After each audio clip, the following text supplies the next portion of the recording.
ಅವರಿಗೆ ಯಾವ ಉದ್ದೇಶಕ್ಕಾಗಿ ಅವ್ರು ಮಾಡಿದ್ದಾರೆ ಗೊತ್ತಿಲ್ಲ.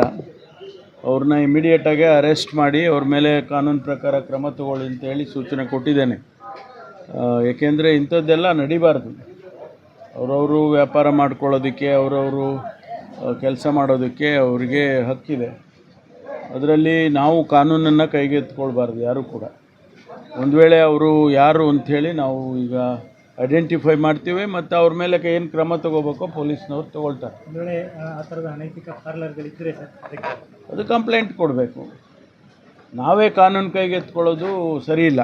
ಕಂಪ್ಲೇಂಟ್ ಕೊಟ್ಟರೆ ಪೊಲೀಸ್ನವರು ಅದಕ್ಕೆ ಏನು ಕ್ರಮ ಮಾಡಬೇಕು ಅದನ್ನು ಮಾಡ್ತಾರೆ. ವೆದರ್ ಇಟ್ ಈಸ್ ಕಾರ್ಪೊರೇಷನವರು ಟ್ರೇಡ್ ಲೈಸೆನ್ಸ್ ಕೊಟ್ಟಿರ್ತಾರೆ, ಅವರು ಯಾವ ರೀತಿ ಕಂಡೀಷನ್ಸಲ್ಲಿ ಹಾಕ್ಕೊಟ್ಟಿರ್ತಾರೆ ಅದರ ಚೌಕಟ್ಟಿನಲ್ಲೇ ಇರಬೇಕು. ಅದನ್ನು ಹೊರತುಪಡಿಸಿ ಮಾಡೋದಾದರೆ ಕ್ರಮ ತಗೊಳ್ತಾರೆ.